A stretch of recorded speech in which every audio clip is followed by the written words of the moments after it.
Irmãos, a igreja celebra de vermelho praticamente em duas ocasiões.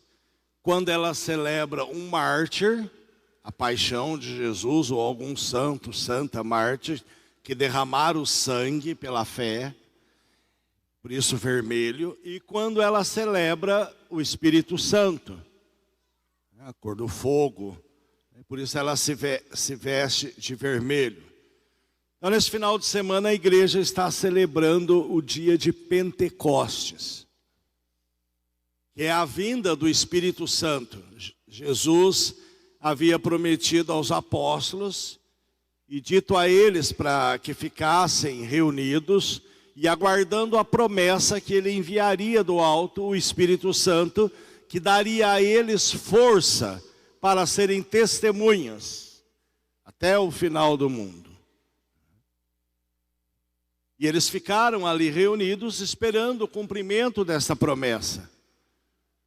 Talvez para nós, depois de 2000 anos de cristianismo e crescendo na cultura católica, acostumado a fazer o sinal da cruz, em nome do Pai, do Filho e do Espírito Santo, talvez para nós, embora seja um grande mistério a Santíssima Trindade, não tenhamos tanta dificuldade em entender que é a vinda do Espírito Santo. Mas algumas coisas precisam ser ditas, né? Primeiro, o Espírito Santo não é espírito de gente que morreu. Eu já escutei gente falar, é um espírito evoluído. Não se trata disso. O Espírito Santo é a terceira pessoa da Santíssima Trindade, que é o mistério da nossa fé. Vocês sabem que Deus foi se revelando ao mundo aos poucos. Lá no Antigo Testamento, primeiro ele se revela como sendo o Deus Criador de todas as coisas, o Senhor dos exércitos, poderoso nas batalhas.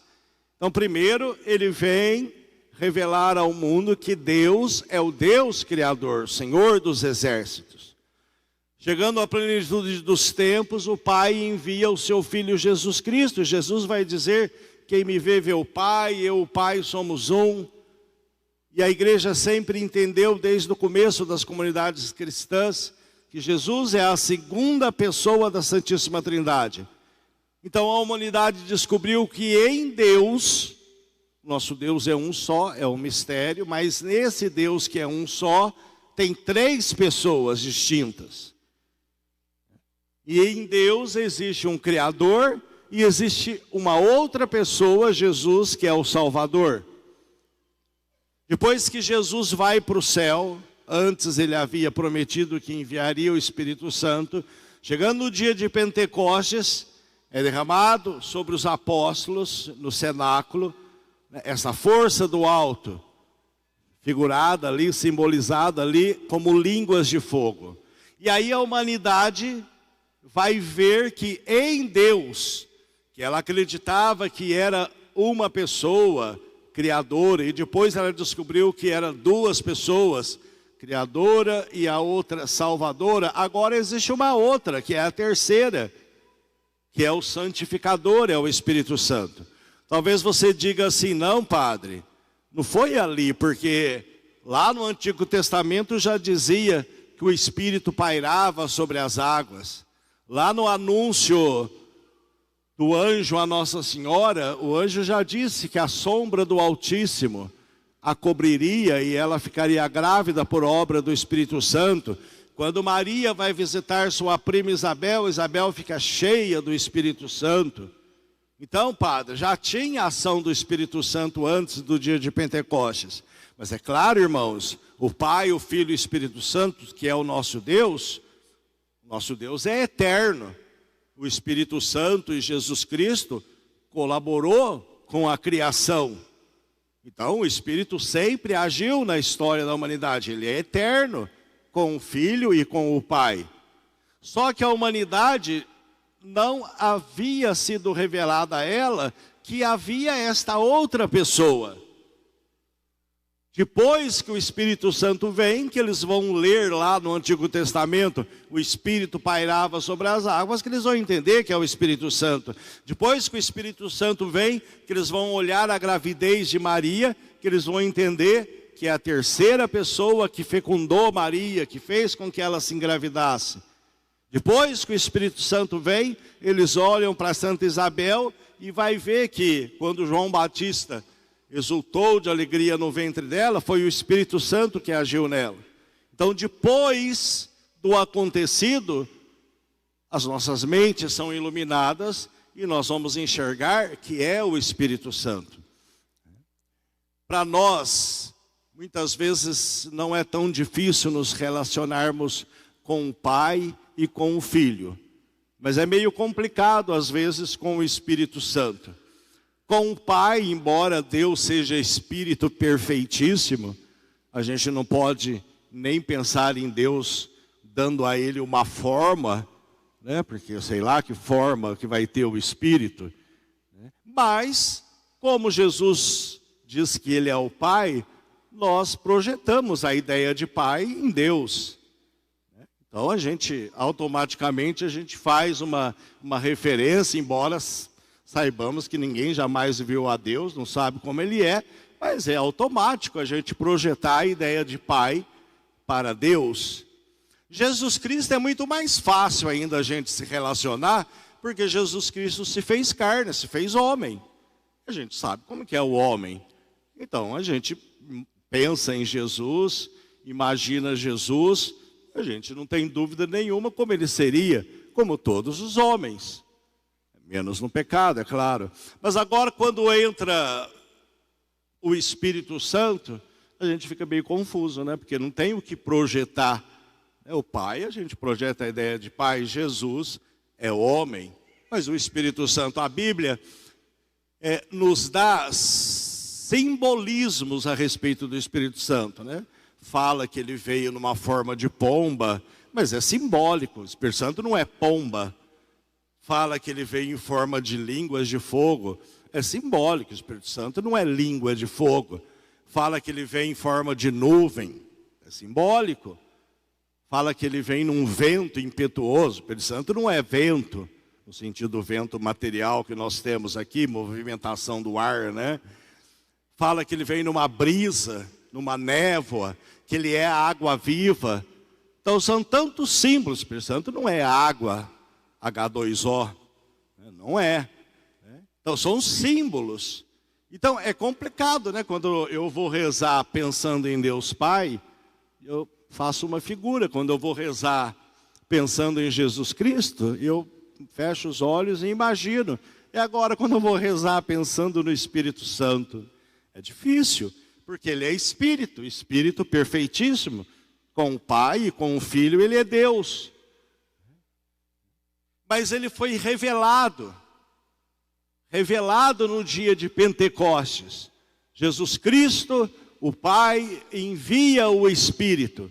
E aqueles homens, os apóstolos que eram medrosos, que estavam trancados no cenáculo, por medo dos judeus, e ali rezando, esperando a promessa, depois de receber o Espírito Santo, Pedro abre as portas do cenáculo e prega para uma multidão, com todo desassombro, sem medo, de homens medrosos, passam a ser corajosos. Porque Jesus vai dizer que enviaria o Espírito que vos daria força e seria as minhas testemunhas. E Pedro prega e uma multidão se converte e quer também esse Espírito Santo.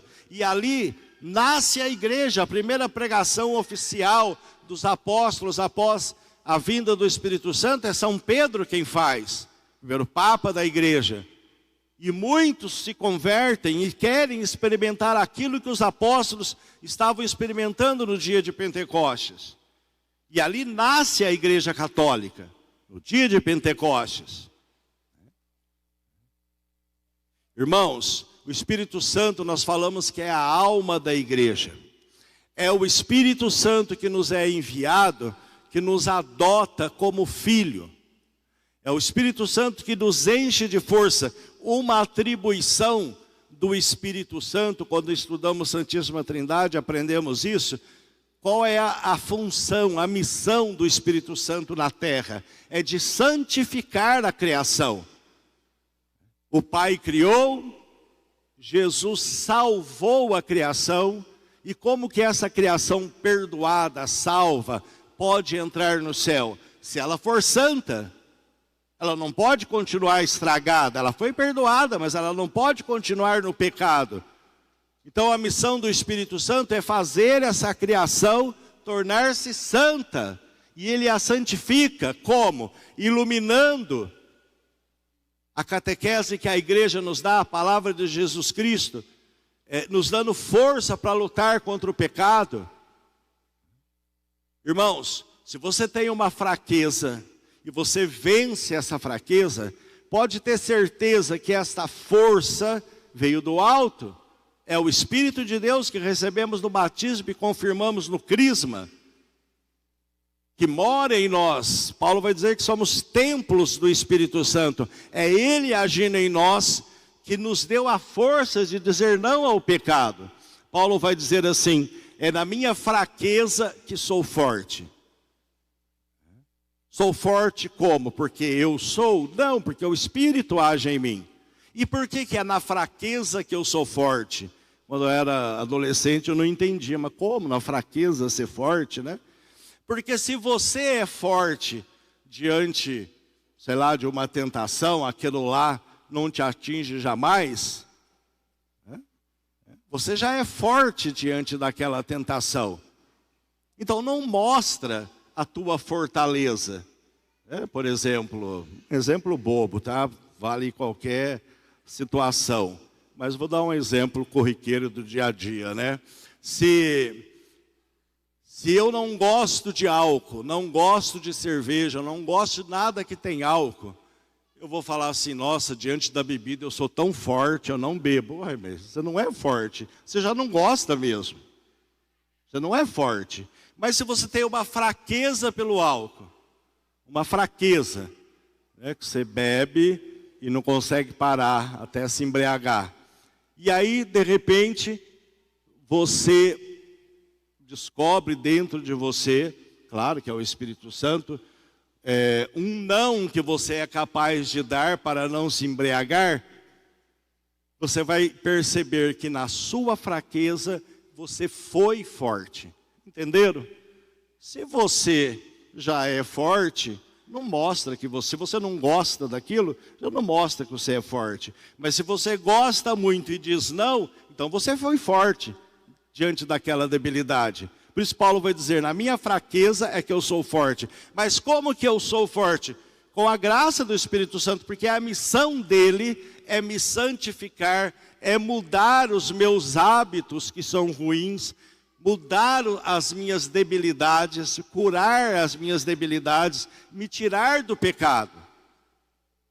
Talvez, por causa dessa dificuldade de entendermos o Espírito Santo como uma pessoa, né, e nos relacionar, a gente vai vivendo a vida e nem se dá conta, né, de que essa vida sobrenatural, Deus, mora em nós. Mas é interessante que a função do Espírito Santo é justamente mostrar Jesus Cristo, né? Eu já falei várias vezes aqui, você vai para o encontro, fica lá 3 dias no retiro, falando só do Espírito Santo, todo mundo sai de lá falando só de Jesus.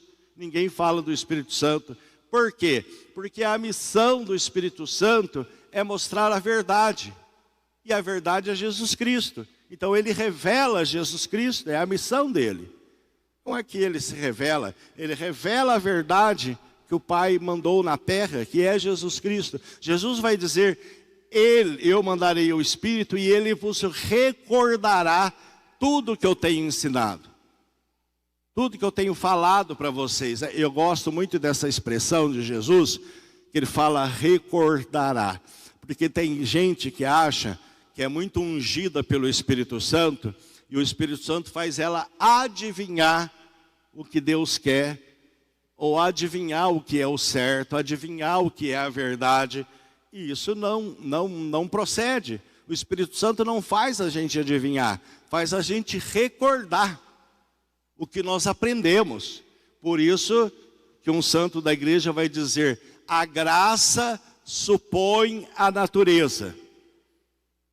Então, se eu não preparei a minha natureza com catequese, com a palavra de Deus, não escutei a catequese da igreja, não celebrei os sacramentos, não me esforcei para entender o que a igreja nos ensina a respeito de Jesus Cristo, que é a verdade, então, se eu não fiz isso, eu não preparei a natureza. O Espírito Santo pouco pode agir. Agora, se eu preparo a natureza, se eu tenho uma vida de comunidade, uma vida de paróquia, uma vida de igreja, escuto a catequese da igreja, os ensinamentos da Sagrada Escritura que a igreja nos dá, então eu preparei a natureza, preparei o meu ser. Aí o Espírito Santo pode agir mais, me fazendo recordar o que Jesus ensinou. A graça supõe a natureza. A graça não vai inventar, ainda que ela possa me dar uma revelação de algo que Jesus Cristo disse, que eu nunca li. Pode fazer, mas não é o normal. O normal é supor a natureza, supor o preparo. Então, às vezes, meus irmãos, temos essa debilidade de nos relacionar com o Espírito, mas Ele está todos os dias, a todos os momentos. Aqueles que buscam com sinceridade Jesus Cristo, Ele está agindo, trabalhando, Ele dando a força para dizer não ao mal, ao pecado, Ele nos unindo. O Espírito Santo é unidade, é o contrário da Torre de Babel, né? Lá em Babel, cada um falava uma língua e ninguém se entendia. Línguas diferentes. Aqui em Pentecostes, os apóstolos falam uma só língua e todos de línguas diferentes o entendem. Tem de vários países reunidos, o apóstolo fala, prega o evangelho numa língua e todo mundo entende.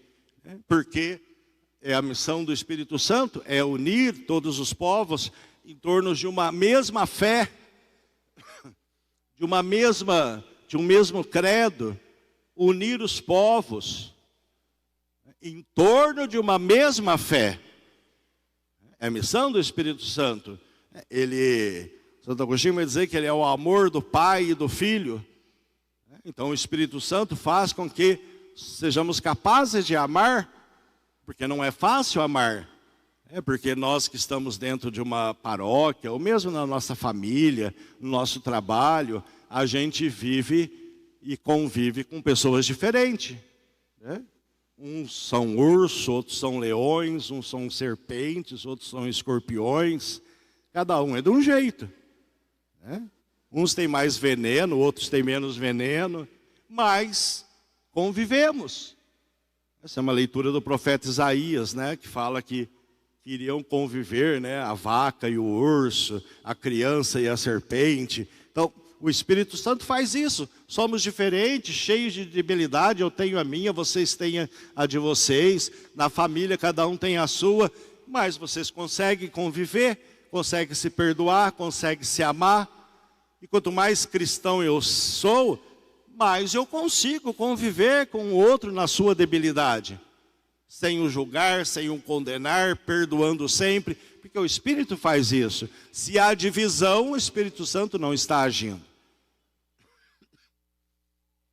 É a alma da igreja. É a alma da nossa vida espiritual. É o Espírito Santo. Terceira pessoa da Trindade. Uma realidade concreta. Esse quadro aqui do meio parece a figura de 3 anjos, Esses 3 anjos estão simbolizando a Santíssima Trindade, O Pai, o Filho e o Espírito Santo. Todo ano, no dia da Santíssima Trindade, eu falo deles, O de cá, de azul bem clarinho, não parece porque está sem barba, mas o artista, quando fez, diz que é Deus Pai. Deus Pai, o sem barba. O do meio é Jesus Cristo. E o de cá, meio de verde e azul, seria o Espírito Santo. É simbólico isso, é claro, Prestem atenção que Jesus do meio e o de cá do Espírito Santo, só os dois estão com a mão na mesa. O Pai não está com a mão na mesa. Tem um significado isso, Porque da Santíssima Trindade, as duas pessoas que vieram na terra é Jesus e o Espírito Santo. O Pai não, é Jesus e o Espírito Santo. Por isso que os dois estão com a mão na mesa, na terra, na humanidade. O Pai não. Não que o Pai não esteja conosco, mas no sentido de missão aqui na terra, para salvar os homens, é Jesus e o Espírito Santo que veio. Então Jesus veio, nos salvou, ficou conosco na palavra, na Eucaristia, e agora vivemos a era do Espírito Santo, santificando, preparando um novo Israel, preparando esta igreja de Jesus Cristo para ela ser elevada até o céu no dia final. Então o Espírito de Deus, o Espírito Santo, está entre nós, está em nós.